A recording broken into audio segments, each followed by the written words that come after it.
자유한국당 내용이 점입 가경입니다. 어제 지방선거 참패 이후에 세 번째 의총을 열었지만 또다시 계파 갈등이 터져 나오면서 당 쇄신 논의가 산으로 가는 형국입니다. 한편 감기 몸살로 공식 일정을 취소한 문재인 대통령이 다음 주 월요일 업무에 복귀할 것으로 알려졌습니다. 이 시간 서가번 전 더불어민주당 의원, 허성우 국가디자인연구소 이사장 두 분 모시고 정치권 이슈들 짚어보도록 하겠습니다. 안녕하십니까? 반갑습니다. 어서 오십시오. 예. 자, 문재인 대통령 피로 누적에 따른 감기 몸살로 오늘 그렇게 이틀간 휴가를 냈습니다. 다음 주 월요일에는 이제 업무에 복귀할 것이라고 합니다. 굉장히 중요한 일정들을 소화하는 과정에서 이제 몸에 무리가 갔다 이렇게 저희들이 이렇게 알고 있는데 쉬시면서도 계속해서 업무 보고는 받겠죠. 중요한 거는 보고할 거 아닙니까? 어떻게 보도에 의하면 일체의 그 보고를 하지 않고 또 쉬게 하신다. 그 비서실 얘기입니다. 저는 그럴 거라고 봅니다. 왜냐하면은 실제로 지금 과도하게 그것도 어마어마하게 큰 그 일들이 있었지 않습니까? 남북 북미 그다음 미국 북한 그 왔다 갔다 계속하고 그리고 그 과정에 또 러시아까지 가서 일정들을 소화했는데 정상적인 아주 젊은 사람들도 쉽지 않은 일정들이었거든요. 더군다나 이게 국내 문제뿐만 아니고 국제 간의 여러 가지 외교 문제까지 안보 문제까지 정말 잠시도 틈을 줄 수 없을 만큼 그런 경무였는데 지금 감기 몸살이라 그럽니다. 어쨌든 좀 쉬는 시간이 절대적으로 좀 필요할 것 같고요. 과거에 그 노무현 대통령 저도 이제 의전비서관으로 모셨는데 실제로 이 정권 초기에 정말 업무가 과도하거든요. 기획 세워야 되고 회의해야 되고 자료들 다 섭렵해야 하는데 그래서 수요일 날 오후에 한 6개월 지나고 난 다음에 아예 그냥 통으로 비워서 물리적으로 이렇게 좀 쉬고 생각할 수 있는 시간, 일체 자료를 드리지 않고 제가 그렇게 회의를 통해서 일정을 그렇게 잡은 적도 있었거든요. 참모들이시라고 해도 본인이 항상 일을 하고 싶다면 일을 안 주는 거죠. 일을 안 주는 일체 보고 없이 자료를 드리지 않고 근데 나머지 독서를 하시고 하는 거는 대통령께서 하실 일이지만 그렇게 한 적이 있습니다만은 지금은 좀 정말 청와대 말대로 좀 휴식이 필요한 시간이다. 휴식도 국정 업무다고 생각을 해야 됩니다. 방금 고용노동부 장관 방금 이야기하고 가셨지만 좀 쉬는 시간이 좀 필요한 것 같습니다.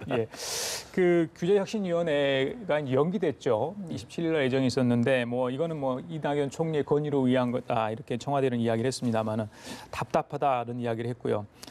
여당 쪽에서도 이제 공직사회 무사 안위를 질타하는 그런 목소리가 나오는 것 같습니다. 글쎄요, 경제 상황이 좋지 않기 때문에 더 강하게 이런 질타의 목소리, 염려하는 목소리가 나오는 것 같은데 어떻게 보세요, 이사님께서는?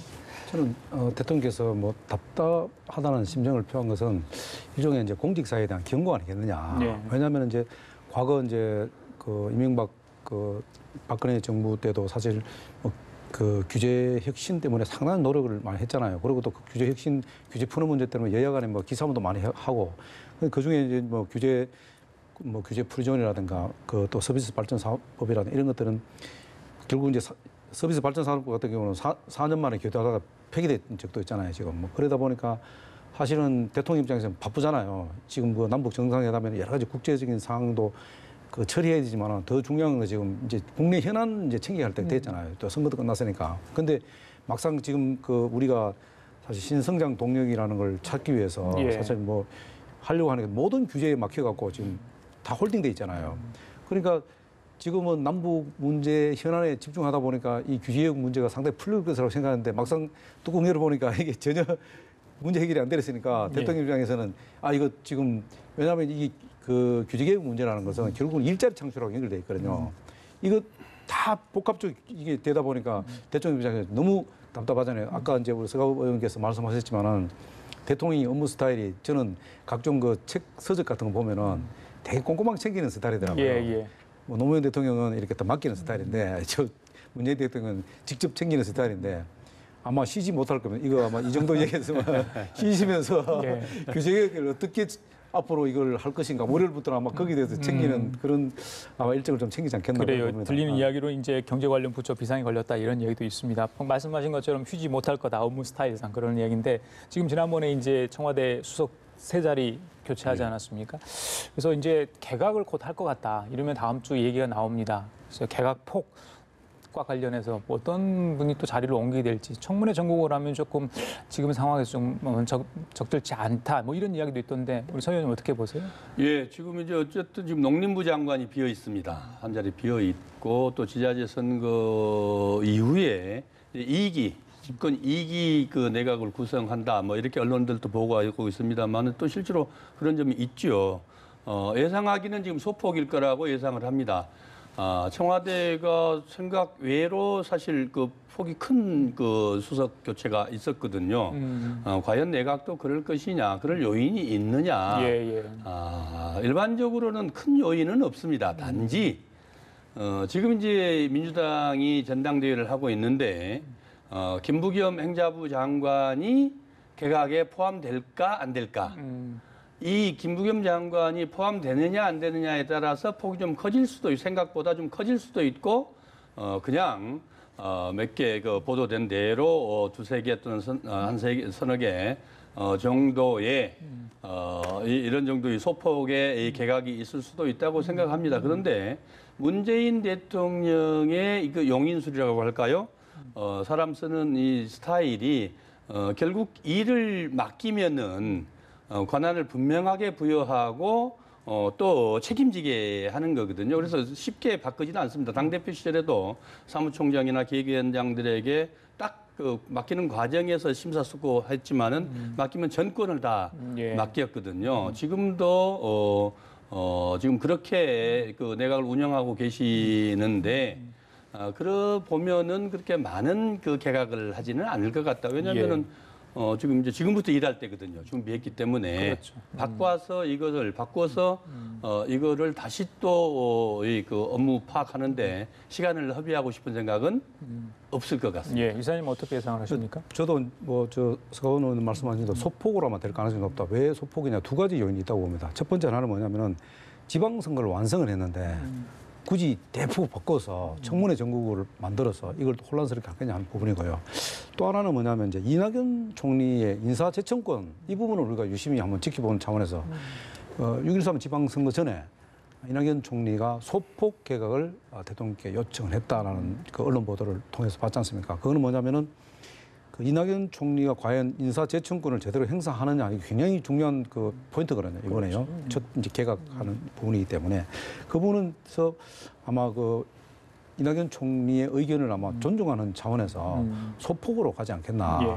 왜냐하면 이낙연 총리가 소폭 개각을 건의했다 이렇게 얘기했는데 갑자기 청와대에서 대폭으로 간다는 또 대폭으로 할 만한 또 요인이 특별하게 없다. 왜냐하면 그 요인이라는 것은 결국은 지방선거에 대한 뭐 폐해를 했다든가 이렇게 하면은 뭐 되는데 그것도 아니고 뭐 지방선거를 일단 압승을 했기 때문에 큰 요인이 없지 않겠나 봅니다. 자, 이번엔 국회로 가보겠습니다. 자, 여야 4개 교섭단체 원내대표 지난번에 만났죠. 오랜만에 이제 만났어요. 그래서 뭔가가 잘 이루어질 것 같은데 이제 이 원구성 협상 국회의장단, 상임위원장, 또 상임위 배분 문제 이게 만만치 않은 것 같습니다. 이게 빨리 좀 만들어져가지고 이거 뭐 재원절 안에는 돼야지 뭐 이게 국회의장이 나와서 지금 기념사를 할 거다 이런 이야기인데 뭐 국회에 계셨지만 이 문제가 왜 이렇게 중요한 겁니까?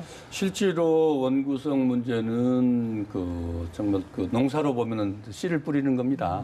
그만큼 그 각 당으로서는 특히 야당으로서는 양보하기가 쉽지 않거든요. 이제 그러나 지금 우리 그 앵커께서도 말씀하셨듯이 그래도 원구성은 조금 뭐 삿바싸움을 해서 길어지더라도 일단은 국회의장은 선출해 와야 됩니다. 지금 너무 길게 가고 있습니다. 아무리 국회가 심하게 대립했어도 원구성 할 때 의장은 일단 그 선출을 해놓고 그 다음에 이제 상임위 배분들을 어떻게 할 것인지 법사위를 야당에서 가져갈 것인지 여당을 가져갈 것인지 또 뭐 운영이라든지 예결이라든지 이거를 어떻게 하고 또 수는 뭐 사실 다 의석수대로 소수점 2개, 3개짜리까지 다 나눠서 하는 게 국회의 그 안에 이 관례였거든요. 그렇죠. 생각보다 복잡하지는 않는데 지금 법사위를 놓고 어떻게 할 것이냐. 이 삿바 싸움인데 저는 뭐 그렇게 어렵지 않을 거라고 봅니다. 실제로 늘 그 국회는 어차피 지금 국회는 사상 초유의 이 그 여소 야대 국면이고 또 사당 체제, 사교섭단체의 체제이기 때문에 결국은 협치를 할 수밖에 없고 그 협치를 한다는 것은 원구성 때부터 협치를 할 수밖에 없습니다. 그러면은 뭐 운영위는 당연히 그 뭐 여당이 같더라도 법사위는 야당에 줘야 되지 않겠습니까? 그렇게 되면은 생각보다 뭐 그렇게 복잡한 이 산식은 아니거든요. 단지 자유한국당이 내부 문제가 좀 복잡하니까 이거를 외부적으로 좀 이렇게 끌어가면서 내부 문제도 또 좀 조율해내는 그런 운영도 또 같이 하고 있기 때문에 좀 생각보다 좀 길어질 거라는 보이긴 합니다만. 그 알짜 상임위를 갖고 싶은 거는 다 또 어떤 그렇습니다. 정당이든. 근데 소수 정당은 또 그 상임위원회 뭐 다른 상임위원장 그 자리 뭐 또 다른 뭐 자리들을 노리고 있지 않습니까? 그러니까 서로 다 이해관계가 엇갈리는 거예요. 이게 조율하기 쉽지 않아 보여요. 근데 이제 개원 국회 때 이제 상임위 배분할 때는 상당히 이게 수사함이 굉장히 치열하네요. 뭐 의원님 해보셨을 때 아시지 않습니까? 근데 이제 이거는 2기 지금 이제 국회이기 때문에 이제 후반기이기 때문에 이미 기존에 이미 개원 때 했던 거를 조정하는 입장인데 요번 같은 경우는 이제 우리 야당이 이제 이 그 지방선거를 피하다 보니까 내분이 굉장히 격화돼 있잖아요. 그럼에도 불구하고 지금 아까 말씀하신 대로 전에 해야 되는데 크게 지금 뭐 지금 쪼개기를 한다든가 뭐 정의당 환노위를 쪼개야 된다 하고 이런 이야기인데 그거는 제가 볼 때는 조금 경우에 맞지 않는 거고요. 지금 말씀하신 대로 운영이 법사위를 놓고 아마 어떻게 하겠냐 하는데 결국은 아마 여당도 그 의원님께서 말씀하신 대로 협치를 어쨌든 야당은 국정의 한 축으로 봐야 되기 때문에 그걸 무시한다 하면 어쩔 수 없지만은 야당을 국정의 한 축으로 인정한다면은 전반기에서 크게 벗어나지 않는 범위 안에서 하는데 다만 이제 소수 정당 정의당이라든가 뭐 민평당이라든가 이런 소수 정당에서 그 상임위를 한석 배분을 놓고 어떻게 할 것인지 하는 부분인데 이 부분도 어떻게 보면은 야당에서 조정할 문제는 아니에요. 여당 원내대표가 통 크게 어떻게 협치를 하느냐 이 부분이기 때문에 결국은 이제 여당이 얼마만큼 그 야당을 그 협치의 대상으로 삼느냐에 따라서 이거는 아마 원만하게 해결이 되지 않겠나. 알겠습니다. 지방선거가 끝나고 국민들 가장 관심사가 아마 자유한국당 다시 태어날 수 있을까, 분열할까, 어떤 모습으로 이게 달라질 수 있을까 이런 걸 지금 지켜보고 있는 건 아닌가 싶습니다. 어제 또 의총이 있었는데 4시간 동안 마라톤 의총을 했습니다만 또 개파간 갈등을 또 여실히 드러냈습니다. 이 접점을 찾지를 못하고 있어요. 뭐 비대위원장의 역할, 성격 또 뭐 그런 것들 뭐 지금 다음 주 중에 대여섯 명의 윤곽이 나타날 것으로 보이는데 글쎄 5, 6분이 이게 맞는지 모르겠어요. 대여섯 명이. 근데 어떤 사람을 지금 모셔와야 될지도 고민스러운 것 같고요. 전반적인 상황 어떻게 보고 계십니까? 지금 사실은 지금 상태라면 지금 상황이라면은 이 그 뭐 천하의 화타가 온들 천하의 명의가 온들 무슨 그 소용이 있겠습니까? 왜냐하면 아무리 명의라도 처방하고 치료하면은 환자가 그것을 받아줘야 되는데 그것을 거부하고 있는 이 상황 아니겠습니까?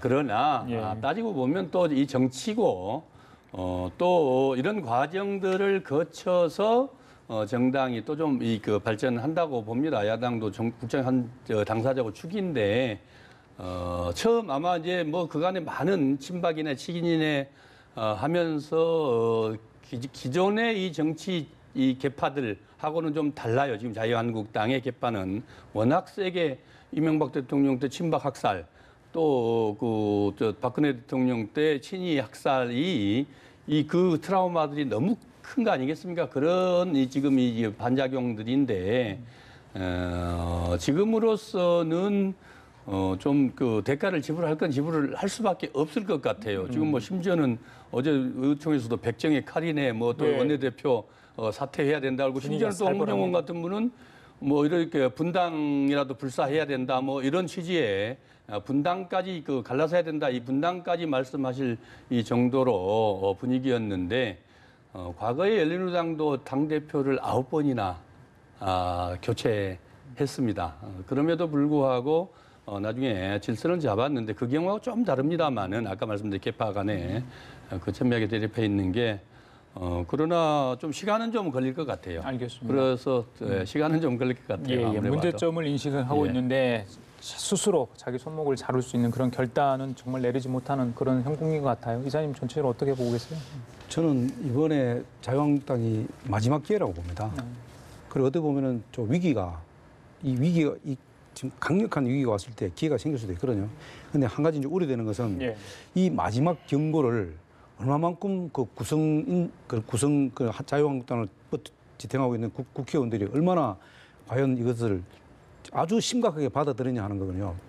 이것을 그냥 이건 뭐 선거는 선거다, 뭐 피할 수도 있지 이렇게 안일하게 만약에 생각한다면은 자유한국당은 결국은 자멸할 가능성이 높다. 왜 자멸할 수밖에 없느냐?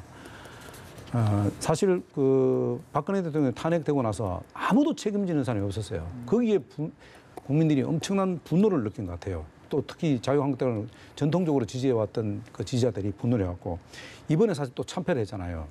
참패를 하면은 너나 할 것 없이 사실은 다 내려놔야 됩니다. 그 자기 팔부터 먼저 자르고 남을 잘라야 되는데 자기들은 기득권을 내려놓지 않고 남 보고 손가락질하고 내려놓으라고 이렇게 하니까 국민들 입장에서 볼 때는 다 똑같다 이렇게 되는 거예요.